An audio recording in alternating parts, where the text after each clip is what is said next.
What is up, everyone? Welcome to another video in the tone sample series. If you are looking for a transient designer, then you have come to the right place because we are about to take a look at the Boz Digital Labs Transgressor 2. This is a transient shaper and EQ, absolutely next level transient designer. So stick around and see how this is applied on a snare drum tone.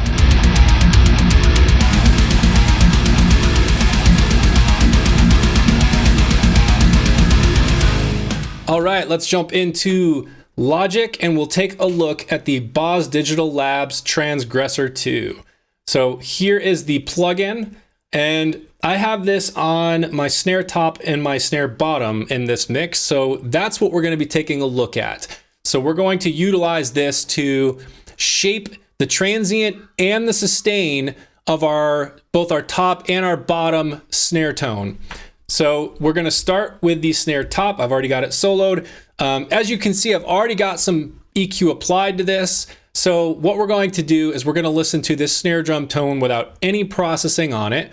And then I will start adding in some things throughout the signal chain, and I'll explain what all that is as we go until we get to the transient or the Transgressor 2. And then I will apply these changes so you can hear the difference. Then we'll kind of level everything off and reapply it. So that's what we're going to do. So the first thing is let's just hear what this snare drum sounds like by itself. And I will say that this is coming from the GGD or Get Good Drums Invasion kit. I don't have anything applied to this. In fact, I'll pull it up and I'll show you. I'm not using turbo or anything like that. This is literally just the raw drum tones coming out of Invasion into the DAW so that I can tweak things exactly how I want it. And you can see the snare that I'm using here is the Brady Tasmanian Blackwood 14 by 6.5, and the snare trigger I'm using, which is pulled down quite a bit, but it's the Beef Town trigger, and that is the tone that's coming out. So this is what it sounds like as is without any processing.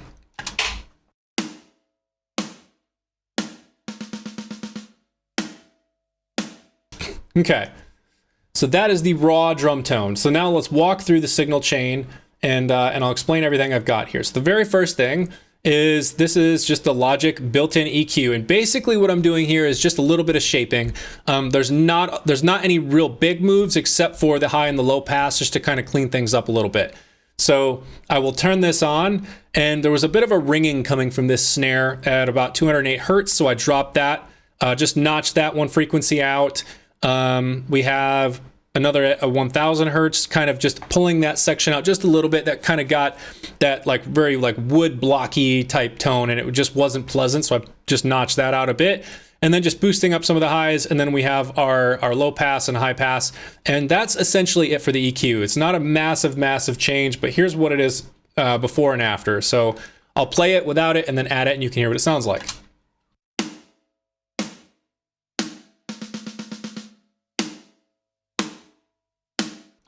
So as you can hear, not a massive change. There's a little bit more high end coming through, but that's about it. So let's move on. So the next thing we have is the stock Logic Pro compressor. And I have this set to the vintage FET style compressor. Auto gain is off, and you can see all the settings that I have here. So we'll give this a listen and see what this sounds like with the compressor on.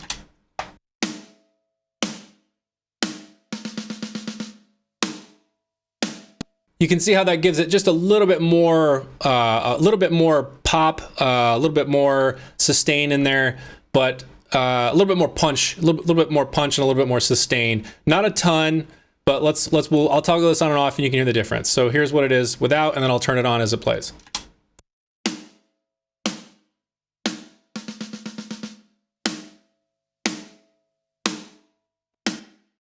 So there you go. Gives it a little bit more punch, just a little bit more sustain. So that's where we are now, and we are now at the Transgressor 2. So this is where in my signal chain I apply Transgressor 2. And let's go ahead and I will, like I said, I'll play this same little bit here, and then I'll turn on the Transgressor 2 so you can hear it before and after with all of the settings applied, so you can really hear how especially as you can see these kind of like 300 hertz and below boosts that I'm doing to really bring up that low end beef of the snare, and is really, really going to make this snare just super beefy. And that's what I was looking for in this with this particular tone. So let's play this and you can hear what it sounds like.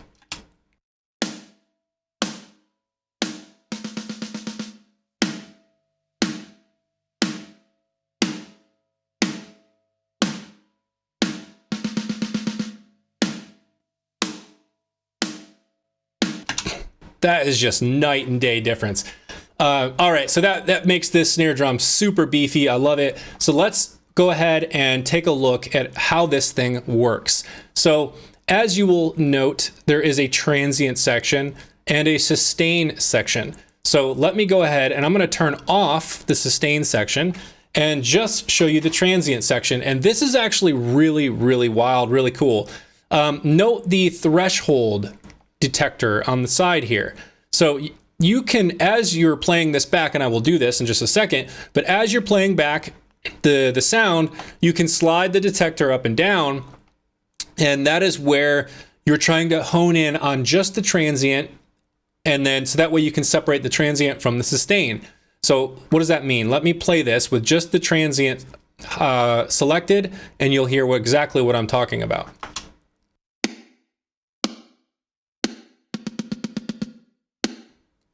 So I'm increasing the threshold.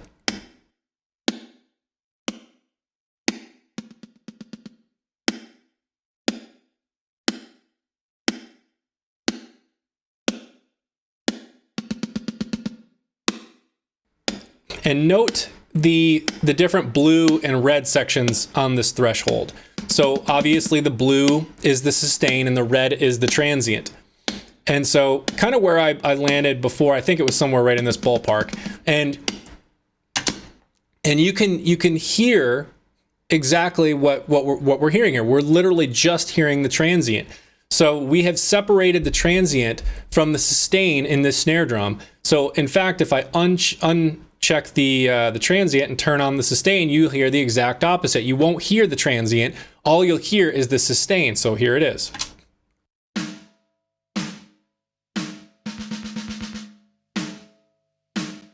Is that not wild? So we can now EQ specifically just the transient and specifically just the sustain. So let's go ahead and take a look at how this works. So here we are, I've got just the transient highlighted. So I'm gonna play this back and just kind of tweak play with some of these EQ settings here so you can see how this works. It's really kind of like a 4-band EQ, and you can change the cue shape, increase and decrease the volume, the frequency, all of that, right? So just like you would expect. And here's how it works.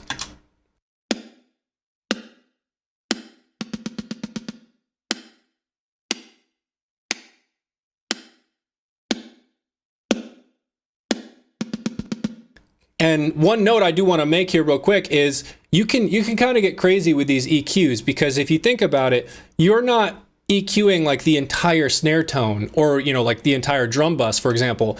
You're EQing just one minor little piece of one hit, like one snare drum. You're either EQing the transient or the sustain. So you can kind of get crazy with these EQs and really apply big moves, to really kind of hone in the tone that you're looking for, which is what I've done here with these like plus 12 dB boosts on this like 300 hertz and below to get that beef out of this snare. So I'll go ahead and just kind of play with these a little bit more to show you how this works in a little bit more detail, and then we'll move on to some in context tones, listening to this in the mix. So here's the transient a little bit more, and then I'll EQ some of the sustain.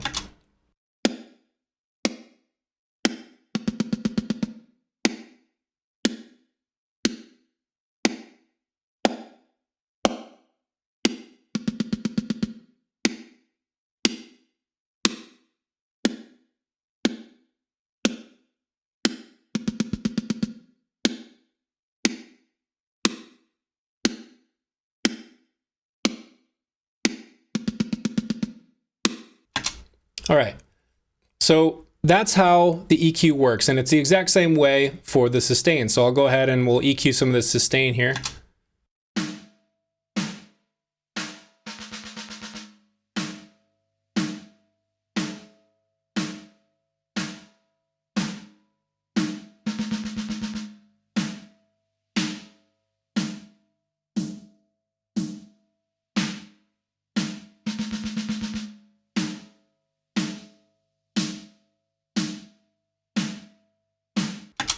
Okay, so you get the idea, right? And with any one of these EQs, you can actually click on it, and down here is where you would change your, you can pull up or pull down the decibels of the level. You can change the frequency. You can change the Q curve. So you can make it real fine or really wide. And then you can also just turn it right off completely. So if you don't want it, you can just turn it off there. And then of course you can change these to a high pass, low pass, or a shelf, a band pass, or a notch with this setting here. And then there's also some additional displays. So you can turn on this display here, which shows you the snare hits, and it shows you, it like highlights the transient and the sustain.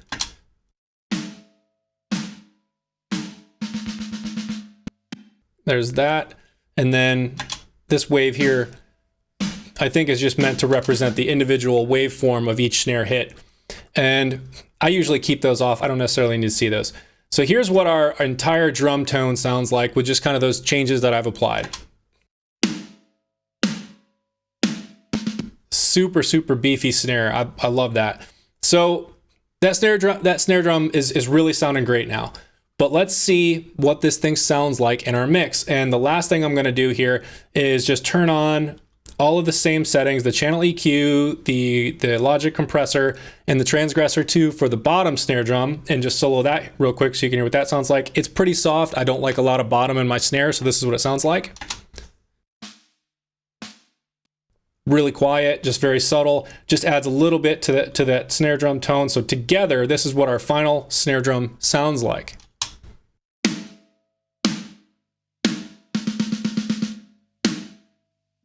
All right, so let's see what this thing sounds like in this mix.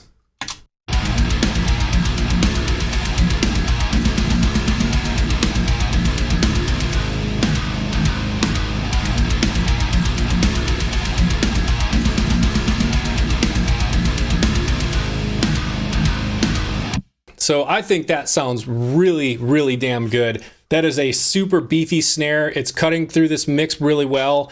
I think that sounds really good. All right, so now that we've gone through and I've given you some examples of what this thing can do as far as shaping your transient and your sustain, and how that can, what that sounds like in context in a mix. I'm gonna go back into the interface of Transgressor 2, and we'll just kind of walk through some of the additional features that I haven't yet shown. So one of those is in the transient section, this hold and release. So this is where you can really kind of shape how much or how little of the transient you're affecting. So if I play this back with just the snare top, then I'll tweak these, and you'll hear what this is doing.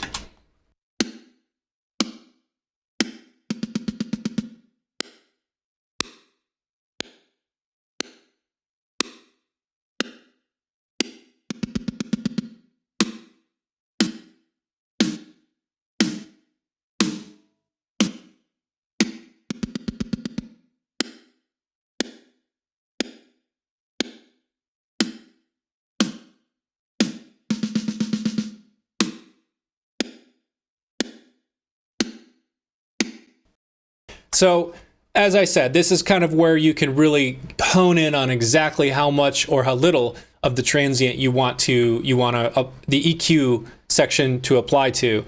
And then on the right here, we have a low pass and a high pass, which I'm not applying right now, but you probably would want to, unless you're doing it outside of the plugin in an EQ like I've showed before. I'm doing it in EQ before this. And then across the top here, you can turn on and off the entire plugin.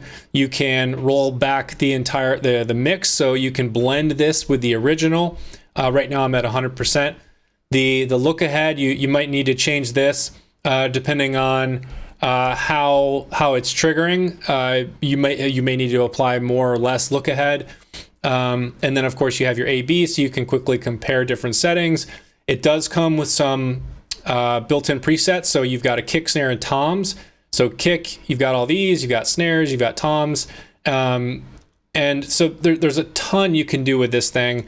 So let's go ahead and compare what things sound like without the Transgressor and then with it. So I'll turn it off and turn it back on. So we'll start without, and then I'll turn it on. and you can really hear the massive, massive difference this thing can make.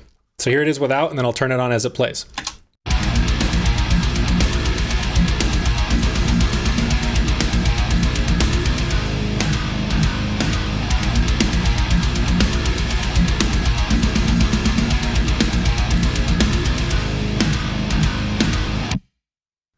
So that is a massive, massive difference. And if, you know, I've got this thing sounding really, really beefy, maybe even slightly a little too beefy. But the point was to show you how crazy you like detailed this thing is with shaping your transients and your sustain, and how efficient it is at it. And it's just absolutely fantastic. All right, that is it for the Transgressor 2 from Boz Digital Labs. Hit me down below in the comments and let me know what your thoughts are on this plugin. What do you think it did for the snare drum tone, you know, soloed and in the mix? And I've got a lot more content lined up, so if you dig this and you want some more, that subscribe button is down there too. Make sure you hit that. Hit the bell so you're notified when I upload those new videos. And as always, thank you for watching and thank you for your support.